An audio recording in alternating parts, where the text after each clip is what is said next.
जय श्रीराम मित्रांनो, मी अक्षय.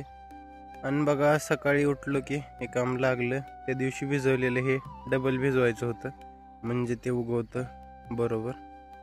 कांदा उगवल्यानंतर नक्की दाखवलं तुम्हाला. हे बघा, आता 2-2 वासऱ्यावर लावायला पाहिजे, पण लय कंटाळा. पहिलं लावलेलं पाणी त्याच्यावरच चाललंय. 2 दरवर कोणी घ्यायचं? एवढं घ्यायचं आपल्याला इथपर्यंत. सगळं पाणी पाजायचं चालू झालं, कारण की नीतू बाहेर पाणी दिलं सोलरचं. मग आपल्याकडं काय भिजवायला नव्हतं काम.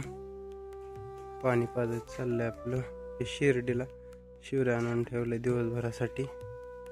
करडं बघा,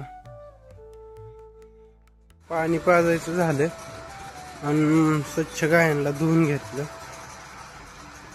कोबा धुवून घेतला, चेंज करून घेतली. ह्याची जागा हिथं होती, हिथं नेलं आणि हिथं आणलं.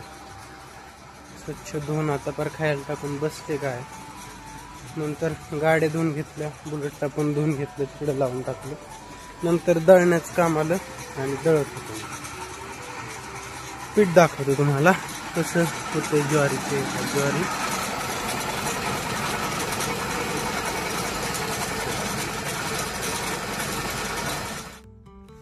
हे बघा, काल एक मका केली, म्हणजे एका तुकड्यातली ती वाळायला टाकली. वाळली पण त्याला व्यापारी बोलावं लागेल. आणि आपण आलो सकाळच्या दाऱ्यावरची राहिलेलं आपलं ते मोटर चालूच आहे. तो भैया गेला, त्याला जायचं होतं गावाला. मोटर केली चालू. तर आपलं निम्म्यापर्यंत जवळजवळ झालंय. तिथपर्यंत पुढचं राहिलंय, ते उरकून घेऊयात म्हणलं. दळण दळत होतं ते बी राहिलेलं. का लाल परी दिसती का आंबा इथं तर मे बी दिसल. पण बघूया. लाल परी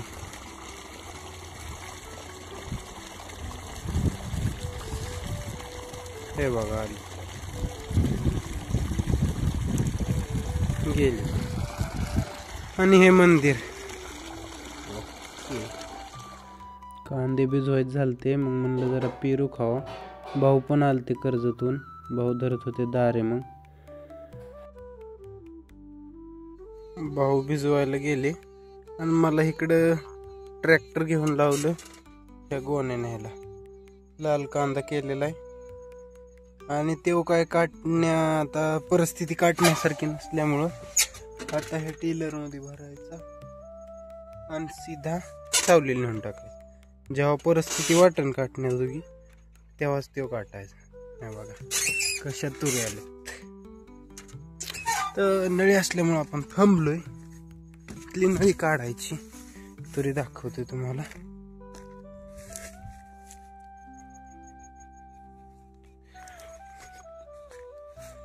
नळी काढायची आणि न्यायचा ट्रॅक्टर इथूनच. हे बघा, कांदा निवडून सावलीला नेण्यासाठी भरतोय गोणी असं. आणि ह्या गोण्या आपल्याला ह्या टेलर मध्ये भरायच्यात सगळ्या. आज काय भाऊ पण दाऱ्यावर नेतो, भाई पण नाही घरी. हे सगळं काम आपल्याकडे आज. बघू आपण किती मिनिटात भरतोय. अर्धा तासाच्या मेहनतीनंतर सगळ्या गोण्या ट्रॅक्टर मध्ये लोड झालेल्या आहेत. बघा, एक गोणी नाही. ओके मध्ये आणि एकट्याने टाकले तर अर्ध्या तासात एवढ्या गोण्या खालनावर. आता थेट घेऊन जायचं ह्याला सावलीला टाकायला. इकडे बघा, गवत कापते मातोश्री तेव्हा. आणि ते गवत घ्यायला परत या वाटते. आता ट्रॅक्टर घेऊन खाली जातो. शेवटी ट्रॅक्टर घरी नेताना ही शाळेतली मुलं भेटली, ती पण घरी चाललेली. त्यांना बघून लहानपणाची आठवण आली. ती अशी एका कडेला जाऊन उभा राहिलेली आणि हिला कोण भांडलेलं का काय कोणाची शेवट होती. बाय बाय गाय.